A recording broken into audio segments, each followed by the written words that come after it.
Why, hello, all you zombies. Just wanted to take some time. I actually originally recorded something on the Terrifier movies, but the audio was just terrible. I tried getting a small, inexpensive microphone, and you know what they say, you get what you pay for.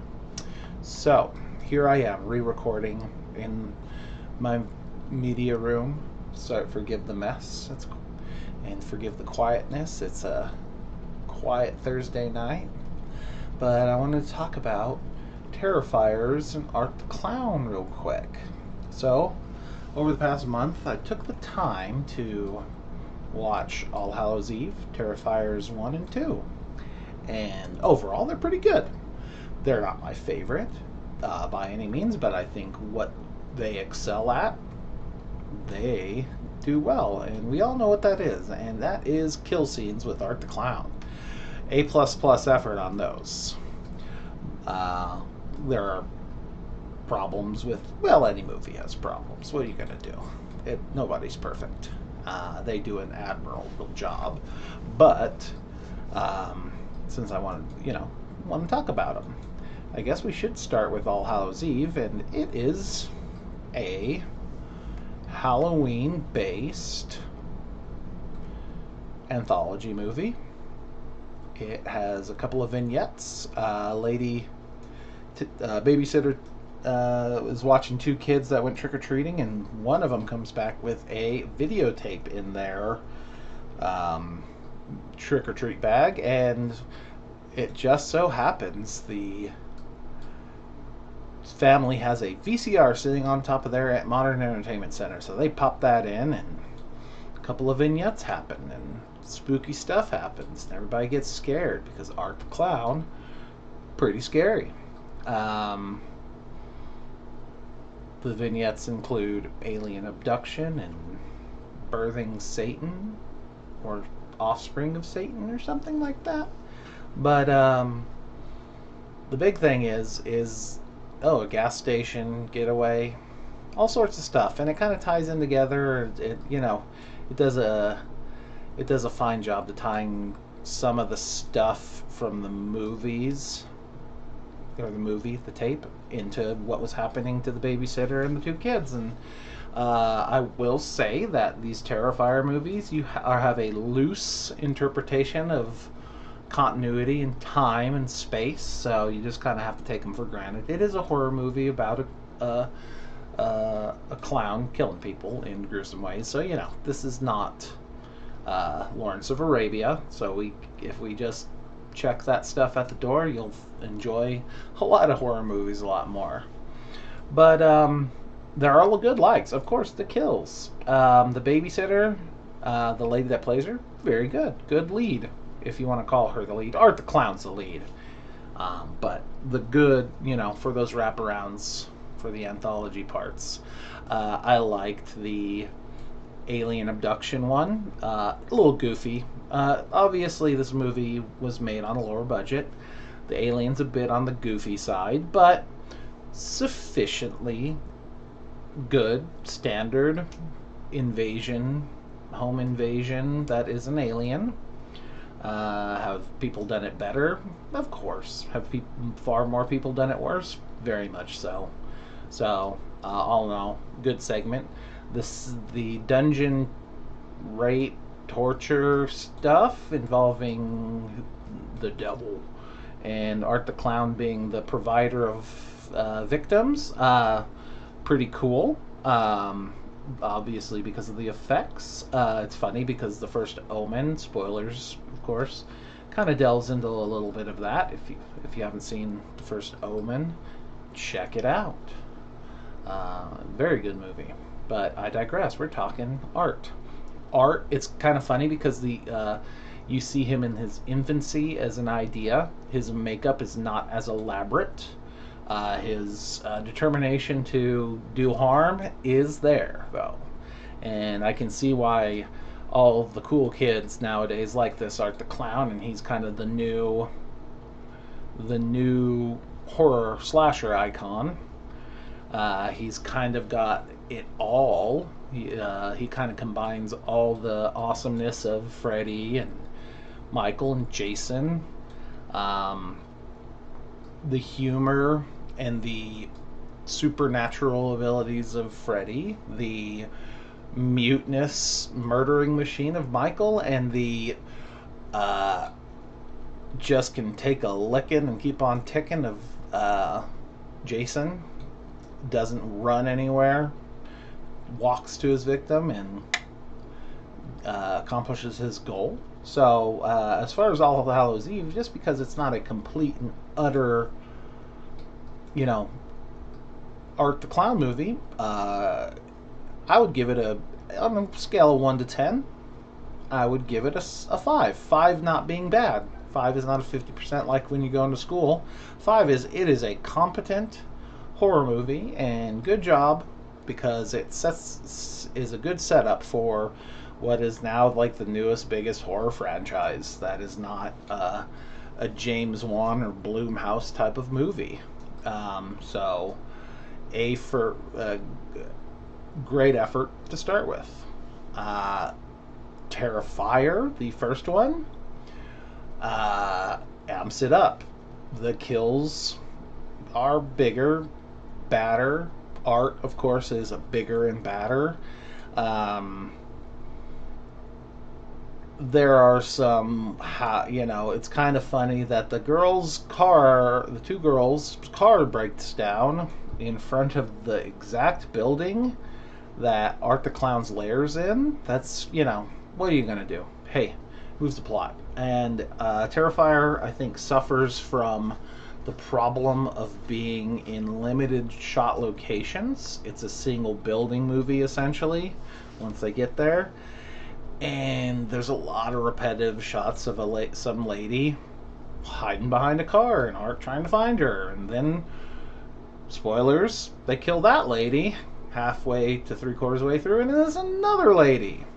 And there's a creepy old, but she's actually just like middle-aged woman down there with a baby, or not a baby, but a baby doll, and just kind of in there. Let's throw that in there. The mentally disturbed mother type of thing, kind of odd. I guess it's just somebody else for old Art to kill. And the kills, which they go ham even more in this. Spoilers, but I'm sure if you're watching this, you've probably already seen it. That lady gets split down the middle, upside down. Yikes. Pretty crazy stuff. It seems to be a tendency in these movies, but there's just a lot. They take everything that's horror and throw it at you. And I think it was Coco Chanel, that says, hey, as you get dressed, you're walking out the door, look in the mirror and take one thing out, take one thing off, take one accessory off. You can ruin an outfit by too many accessories. And while it doesn't ruin Terrifier, or more to the point, Terrifier 2, definitely bloats it a little bit, and these movies could have been a little tighter. There's just shots in there that, take that whole shot out. Like, literally just shots of, like, Art's feet moving around and, stuff like that. And, I always thought, the immediate thought I had watching this was, let George Romero or Dario Argento edit this, get it real tight, get it really, really, you could probably cut minutes out of this movie and just make it a little tighter. And heck, not a bad thing. The movie's perfectly fine on its own. On a scale of 1 to 10, Terrifier 1 is probably a 6.5 or 7. And that's good. I would put a lot of Halloween horror movies, Friday the 13th horror movies, and all those in a 6.5 to 7 range. Friday the 13th Part 3. Halloween 4. Perfectly acceptable, perfectly wonderful. They're not Halloween or Friday the 13th Part 4 or Nightmare on Elm Street 1. but they're perfectly wonderful, wonderful, fantastic horror movies. And Terrifier is that. It's a perfectly wonderful horror movie. Uh, is it my favorite horror movie ever? No. Will I watch it again? I'll get to that.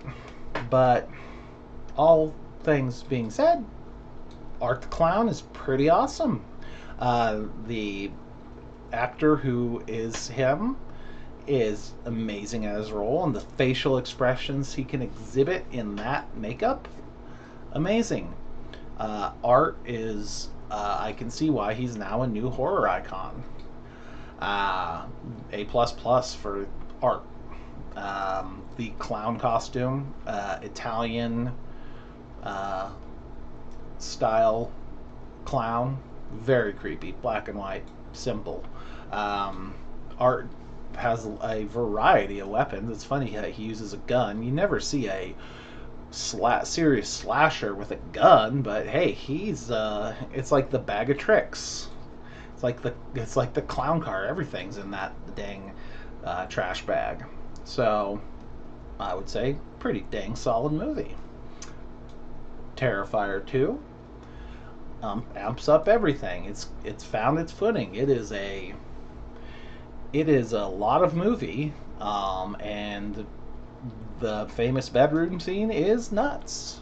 The gore is amped up to stuff. Doesn't faze me like that, but I don't know why you'd get sick from it. But some people have reported that they get sick from watching this movie, but people got sick from watching The Exorcist, and I didn't, but doesn't mean that I can't understand why some of the stuff in either of those movies would not turn your stomach if you're not used to this level of violence and horror.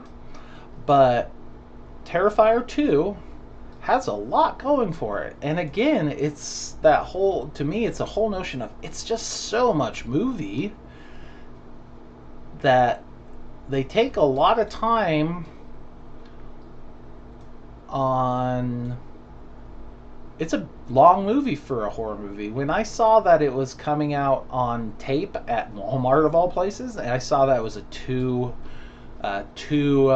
tape VHS, I immediately thought, well, they're putting the special features on the second tape. No, it's a long horror movie. And the thing about long slashers are, slashers are pretty basic horror movies for the most part. You got a guy, why is he killing all these people? We may know, we may not know.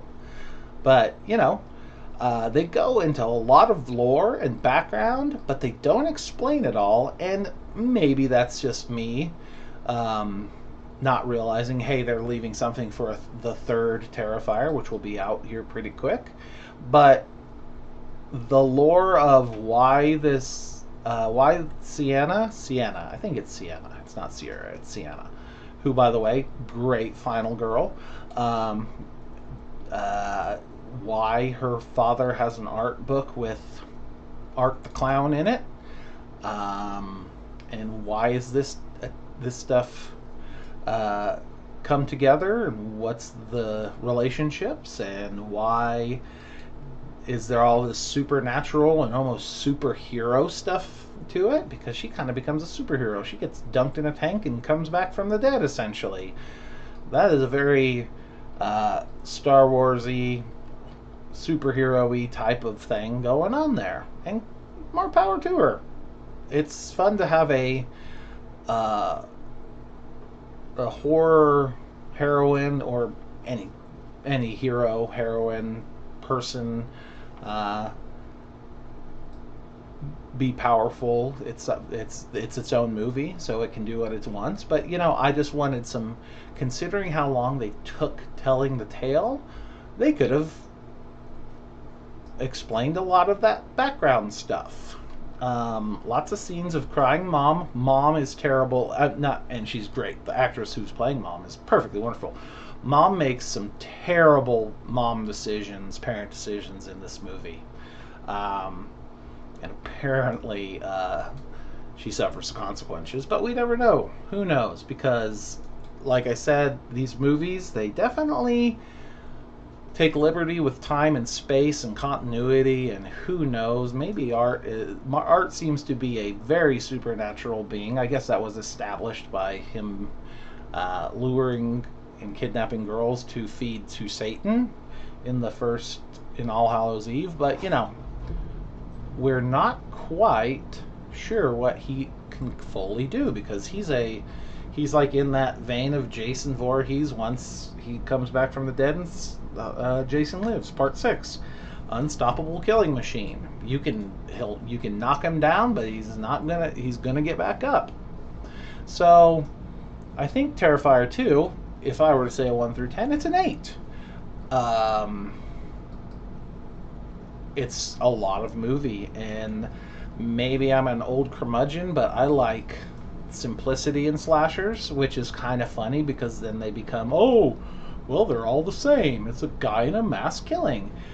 I think my likes in slasher are 70s and 80s, where it's more about the ambiance, the location, because horror is very much known for being a location shot movie because it's cheap. You have to have good, and when it's done right, like Halloween, you have an amazing cinematographer, you have amazing lighting, you have use of technology to overcome things, and that's where I like my horror. It's like, I like a low budget movie that punches above its weight, where it's like, hey, we have an idea, we have this kick-ass old haunted house, school, farm, oceanside village, whatever, but you maximize your location, and you set your theming, and you have some interesting stuff and some scares, and there's your slasher. So it's interesting to see how a modern slasher like this is, and you cannot deny that this is not this is a very original idea in a movie. So I give it props. Is it my cup of tea personally? I'll watch. I think I said I'd get back to will I watch these again, and I think the biggest thing I could say about this is maybe it's these modern times of instant gratification and YouTube sharing and the Twitch, or not the Twitch, man, I sound old. TikTok, everybody wants instant gratification real quick and then move on to the next thing. I think Terrifier is going to be one of those horror movies that is very much shared in social media on the kill scenes and stuff like that, and all the other stuff may fall to the wayside, and it's like your instant gratification horror movie type of situation. So if I were to want to see key scenes, if I were to go see, and I'm probably not going to see it in theater, limited time, other things going on in life, it's the Halloween season, I got a lot going on outside of being able to go to a theater and watch a movie. But if I were to want to catch up, say I hadn't seen any of these movies in a year, I'd go to YouTube and look at the best kills and catch me up type of video by somebody. They're just a bit long for my taste, and there's a lot of bloat in them. Again, my opinion. If these are your jam, pretty good selection. I like some pretty terrible horror movies. This is a very good one. So if this is what you like, go for it. For my tastes, I like my slashers a little leaner, meaner, grimier, vibier, so what I would say is, on a scale of 1 to 10, this is an 8, and that's pretty good territory. That's Friday the 13th Part 2, Halloween 2, and all that fun stuff. And I've got a kitty cat yelling at me because I locked him out of the media room, which is his napping location. How dare I use this space to record this? You can hear him, can't you? Here, Iggy. His name's Iger. He's named after the mountain, the Eiger. He is a Siamese, which is funny because they're from Thailand, but he's named after he's a dusty boy. Look at this boy. He is named after a Swiss mountain, the Eiger, and more importantly, the Eiger Sanction, an awesomely 70s Clint Eastwood spy movie, kind of like him being a James Bond type, but R-rated. George Kennedy's in it. Great movie. It's coming out on 4K, I believe, this year, and I will buy that on 4K because those old 70s Malpaso Warner Brother movies are incredibly well shot, and Warner Brothers treats their film stock very well and does a good job in restoring. So I'm pretty excited to see that one. Digression. Thank you, Iger, for that. Yeah. Overall, these are good horror movies. I don't like a lot of modern horror. The modern horror I like is stuff like The First Omen, which it's not modern horror. It's a prequel to a very good horror movie, and it was done right. But for being a modern product, it's pretty good. I like, it's too digital, but that's every movie now.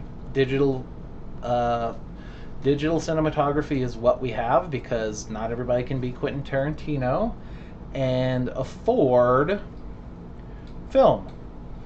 The guys like Tarantino and Scorsese and Christopher Nolan can spend the requisite millions and millions and millions on that stuff, but the Terrifier team probably can't, and I'd rather them make the movie digitally than not make the movie at all. Maybe do some post-processing, but this again is my taste. I really, actually, if I do watch Terrifier 2 again, I really want to find a copy of it on that VHS tape to put it in a traditional CRT, and I think that would definitely tone down the digitalness of it because we'd lose how much resolution. My goodness, 480p on tape at its best, and I don't have anything hooked up to component tape. I have it on composite, so even less than that. So I hope they put a new print out of that, or maybe I can just score one for a decent price on the eBay, but I'd be interested in seeing it on tape. But I digress on that again. Overall, good movies. Will I watch Terrifier 3? Most definitely. Will I run out and see it in theaters? Probably not. I've seen like 3 movies this year. Alien, the Deadpool movie, and The First Omen. And I think those are the only movies I saw in the theater. I'm just an old curmudgeon, and I have a pretty awesome, for me, setup at home. I have a 4K Blu-ray player. I have a beautiful OLED TV. I have a decent little soundbar that does a pretty good job with Atmos. I'd rather watch it at home with my dog and my kitty cat. See, he's over there now, too. He wants a producer's credit or something. Who knows? He's a silly goose. So am I. I guess we'll wrap that up on that note of silly goosery. Thank you for taking time to watch this. This is just a little, just had some thoughts on it, and it's easier to do this than type it out in long form and all that fun stuff. And I just wanted to get up on here because I need to record another Lampkin and Elm podcast. Oh, that way. Look at it, up in that corner. I've got a couple ideas. I still need to do my tournament of horror, 70s versus 80s. And I have an idea with the new Nosferatu coming out. Robert Eggers' Nosferatu. I'm thinking something along the lines of how the heck it's amazing the original is actually still with us, because they straight up got sued about it. So we might have the legal aspects of Nosferatu. So we'll see. I've got to put that idea together, but it'll definitely be out before Christmas, and it is Halloween, so I need to come up. I'm gonna have a full week in the coming, starting tomorrow, of having a quiet house of where I'll have time for projects. So maybe I'll put together an episode. But again, I digress.